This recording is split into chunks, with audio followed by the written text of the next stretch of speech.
بسم اللہ الرحمن الرحیم۔ تاریخ اسلام کی روشنی میں آپ دیکھ رہے ہیں اور سن رہے ہیں اسلم پرویز کو۔ فتح مکہ، جسے فتح عظیم بھی کہا جاتا ہے، اسلامک ہسٹری میں عہد نبوی کا ایک غزوہ ہے۔ یہ فتح مکہ جو 20 رمضان المبارک سن 8 ہجری کو پیش آیا۔ انگریزی کی تاریخ 10 جنوری سن 630 عیسوی کو یہ واقعہ، یہ مارکہ پیش آیا۔ اس غزوے کی بدولت مسلمانوں کو شہر مکہ پر فتح نصیب ہوئی اور اس کو اسلامی قلمرو میں شامل کر لیا گیا۔ اس غزوہ کا سبب، اس جنگ کا سبب، اس بیٹل کا سبب، اس کی وجہ قریش مکہ، جو مکہ کے باسی تھے، قریش کہلایا کرتے تھے، ایونچولی یہ نبی صلی اللہ علیہ وسلم ہی کا قبیلہ تھا۔ تو قریش مکہ کی جانب سے ایک معاہدہ کیا گیا تھا۔ اس معاہدے کو کہا جاتا ہے صلح حدیبیہ۔ تو اس معاہدے کی خلاف ورزی تھی جو ان کے اور یعنی قریش کے اور مسلمانوں کے درمیان میں ایک صلح ہوا تھا، جس کی خلاف ورزی، جس ٹریٹی کی خلاف ورزی قریش نے کی تھی۔ یعنی قریش مکہ نے اپنے حلیف قبیلہ بنو دیل بن بکر بن عبد منات بن کنانہ، اس کی ایک خاص شاخ جسے بنو نفاسہ کہا جاتا ہے، نے بنو خزاعہ کے خلاف قتل اور غارت میں مدد کی تھی۔ اور چونکہ بنو خزاعہ مسلمانوں کا حلیف، مسلمانوں کا فرینڈ قبیلہ تھا، اس لیے اس حملے کو قریش مکہ کی جانب سے اس معاہدے کی خلاف ورزی سمجھا گیا۔ اس ٹریٹی کو توڑنے والا جو قبیلہ تھا وہ منافقین اور قریش کے سرداران تھے۔ اس معاہدے کی خلاف ورزی کو سمجھا گیا جو مسلمانوں اور قریش کے درمیان میں آخرکار یہ جنگ کی صورت میں نمایاں ہوا۔ یہ معاہدہ صلح حدیبیہ کے نام سے معروف ہے۔ اگر آپ اس سلسلے میں مزید معلومات چاہتے ہیں تو صلح حدیبیہ کی ہماری 3 ویڈیو ہے، آپ چاہیں ان کو تفصیل سے سن سکتے ہیں تاکہ اسلامی نالج میں اضافہ ہو سکے، معلوم ہو کہ ہمارے اسلاف نے تاریخ دنیا میں کیا قول و کردار ادا کیا ہے۔ اسی معاہدہ کی خلاف ورزی کے جواب میں حضرت محمد عربی صلی اللہ علیہ وسلم نے ایک عظیم الشان لشکر تیار کیا جو 10,000 مجاہدین پر مشتمل تھا۔ یہ لشکر آگے بڑھتا رہا یہاں تک کہ مکہ پہنچ گیا اور بغیر کسی مزاحمت کے، بغیر کسی ریزسٹنس کے مکہ پر امن طریقے سے، پیسفل طریقے سے یہ 10,000 کا لشکر نبی کائنات کی قیادت میں مکہ معظمہ میں داخل ہو گیا۔ سوائے ایک معمولی سی جھڑپ ہوئی جس کے سپہ سالار خالد بن ولید کو اس وقت سامنا ہوا جب قریش کی ایک ٹولی نے اکرمہ بن ابی جہل کی قیادت میں مسلمانوں سے مزاحمت کی اور پھر خالد بن ولید کو ان سے قتال کرنا پڑا۔ اس وقت تک خالد بن ولید مسلمان ہو چکے تھے۔ اس کے نتیجے میں 12 کفار مارے گئے اور باقی میدان جنگ چھوڑ کر بھاگ گئے، جبکہ 2 مسلمان اس مارکے میں شہید ہوئے۔ جب محمد بن عبداللہ صلی اللہ علیہ وسلم مکہ میں داخل ہوئے اور لوگوں کو اطمینان ہو گیا تو خانہ کعبہ کے پاس آئے اور اس کا طواف لوگوں نے بھی کرنا شروع کر دیا۔ اسی اثنا میں طواف کعبہ کے ارد گرد موجود بتوں کو اپنے پاس موجود تیر سے اللہ کے نبی صلی اللہ علیہ وسلم گراتے رہے اور پڑھتے جا رہے تھے۔ اس کا ترجمہ یوں ہے، اللہ کے نبی یہ پڑھتے جا رہے تھے، حق آن پہنچا اور باطل مٹ گیا، اور یقیناً باطل ایسی ہی چیز ہے جو مٹنے والی ہے۔ اور پڑھتے جا رہے تھے، نبی رحمت صلی اللہ علیہ وسلم یہ پڑھتے جا رہے تھے، یعنی اس کا بھی اردو ترجمہ حاضر خدمت ہے کہ حق آ چکا ہے اور باطل میں نہ کچھ شروع کرنے کا دم ہے۔ آئے ہائے ہائے، سمجھیے گا خواتین و حضرات، بلکہ سب سے پہلے مجھے سمجھنے کی ضرورت ہے، یہ باطل، یہ اندھیرا، یہ کفر کا نظام، اس میں نہ کوئی دم ہے، نہ خم ہے، نہ اس کی ابتدا ہے، نہ اس کی انتہا ہے۔ حق آ چکا ہے اور باطل میں نہ کچھ شروع کرنے کا دم ہے، نہ دوبارہ کرنے کا دم ہے۔ کعبہ میں بتوں کی تصویریں آویزاں تھی اور ان کے مجسمے نصب تھے۔ محمد عربی صلی اللہ علیہ وسلم، آخری نبی کائنات صلی اللہ علیہ وسلم نے ان کو بھی ہٹانے اور توڑنے اور مٹانے اور مسمار کرنے کا حکم صادر فرما دیا، جس کی تعمیل کی گئی فوراً جب نماز کا وقت ہوا تو محمد عربی صلی اللہ علیہ وآلہ وسلم نے بلال حبشی کو حکم فرمایا کہ اے بلال ابن رباح، جاؤ خانے کعبہ کے چھت پر چڑھ جاؤ اور چڑھ کر اذان حق دو۔ بلال کعبہ کے چھت پر چڑھے اور اذان دی۔ فتح مکہ کے بعد ایک کثیر تعداد حلقہ بگوش اسلام ہوئی، یعنی مسلمان ہو گئے۔ بہت سارے وہ لوگ بھی مسلمان ہوئے جو ڈر رہے تھے کفاروں کی ظلم و بربریت سے، ظلم و تشدد سے خوف زدہ تھے، لیکن جو ہی یہ خوف کی دیوار گری، جو ہی وہ خوف سے باہر نکلے، وہ سب اسلام کے آغوش میں آ گئے، اسلام میں پناہ حاصل کر لی، جن میں سر فہرست سردار قریش و کنانہ ابو سفیان اور ان کی بیوی ہندہ بنت عتبہ ہیں۔ اسی طرح اکرمہ بن ابو جہل، سہیل بن عمرو، صفوان بن امیہ اور ابو بکر صدیق کے والد ابو قحافہ کے اسماء گرامی قابل ذکر ہے۔ یہ سب مسلمان۔ فتح مکہ کا پس منظر حاضر خدمت ہے۔ تاریخ اسلام کی روشنی میں ہمارے اسلاف کے کارنامے، اسلام ہمارا کیا درس دیتا ہے، جنگ ہو یا امن ہو؟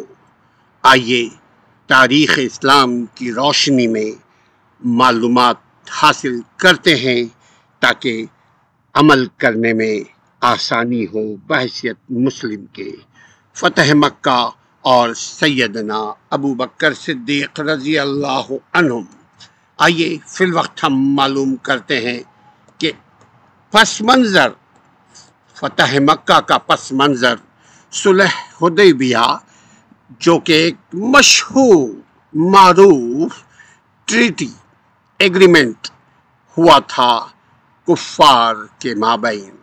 صلح حدیبیہ 10 سال کے لیے یہ ٹریٹی، یہ صلح ہوئی تھی، مگر 630 عیسوی کے بالکل شروع میں ہی مشرکین مکہ کے اتحادی قبیلہ بنو بکر نے مسلمانوں کے اتحادی قبیلہ بنو خزاعہ پر حملہ آور ہو گئے۔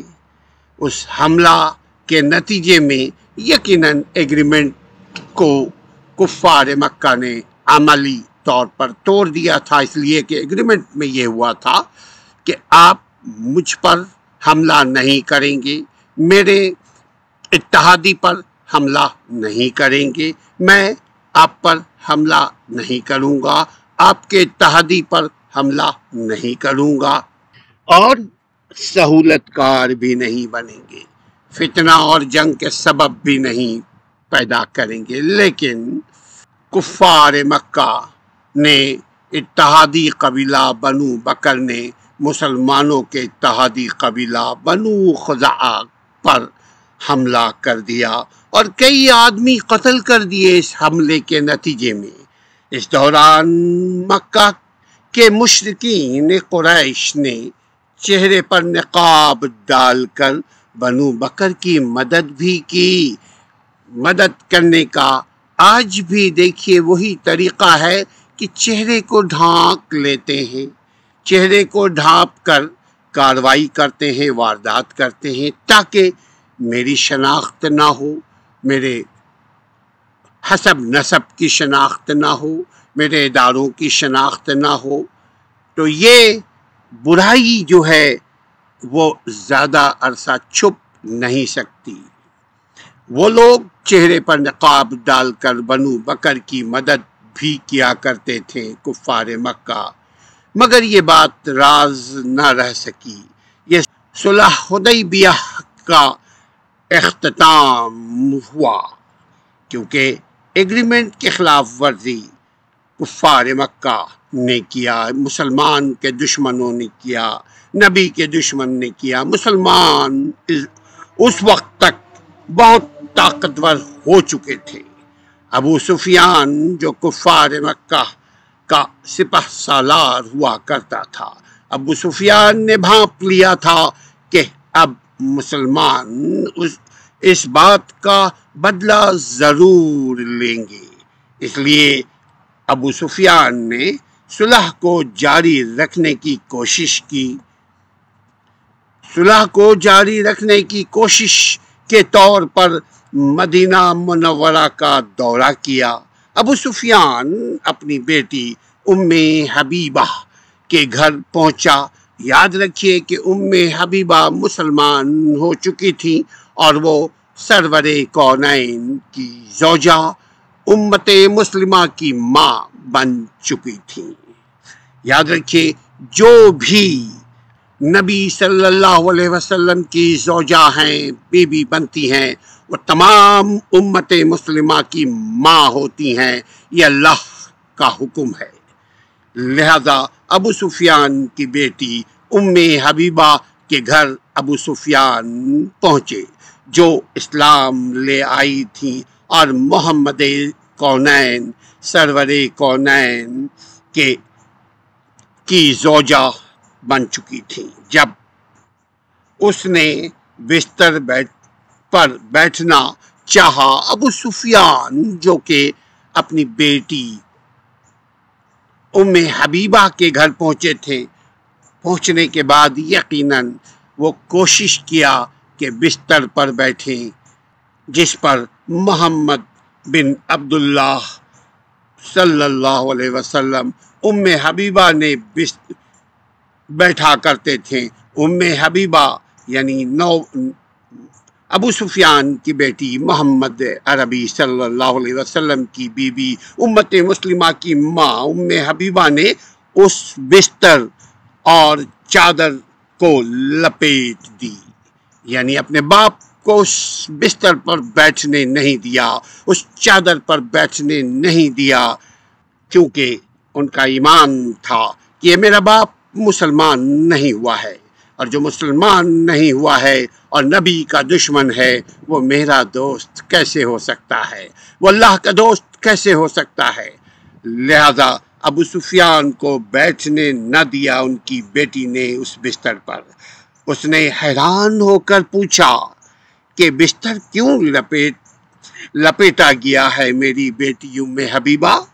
تو محمد بن عبداللہ صلی اللہ علیہ وسلم کی بیوی ام حبیبہ نے جواب دیا کہ آپ مشرک ہیں یا بابا، اور نجس ہیں، مشرک نجس ہوتا ہے، اس لیے میں نے مناسب نہ سمجھا، ام حبیبہ فرماتی ہیں کہ میں نے مناسب نہ سمجھا کہ آپ محمد صلی اللہ علیہ وسلم کی جگہ پر بیٹھیں۔ جب ابو سفیان نے صلح کی تجدید کے لیے محمد عربی صلی اللہ علیہ وسلم سے رجوع کیا تو انہوں نے کوئی جواب نہیں دیا۔ پھر اس نے کئی بزرگوں کی وساطت سے کوشش کی کہ صلح دوبارہ ہو جائے، مگر کامیاب نہیں ہوا۔ ابو سفیان کو کامیابی نہ مل سکی۔ سخت غصے میں اور مایوسی میں اس نے تجدید صلح کا یک طرفہ اعلان کیا اور مکہ واپس چلا گیا۔ قبیلے بنو خزاعہ نے محمد بن عبداللہ صلی اللہ علیہ وسلم سے فریاد کی تو انہوں نے مکہ فتح کرنے کا فیصلہ صادر فرمایا۔ بنو خزاعہ نے اپنے ایک شاعر عمرو بن خزاعہ کو بھیجا تھا جس نے دردناک اشعار پڑھے۔ یاد رکھیے اس زمانے کی جو جدید ترین ٹیکنالوجی ہوا کرتی تھی، جو انسانوں کو جھنجھوڑتی تھی، جو جنگ کے میدانوں میں فوجیوں کو اشتعال دلاتی تھی، فوجیوں کو جوش جذبہ دلایا کرنے کا سبب بنتا تھا، وہ شعر و شاعری تھا۔ ابن خزاعہ کو بھیجا جس نے دردناک اشعار پڑھے اور بتایا کہ وہ وطیرہ کے مقام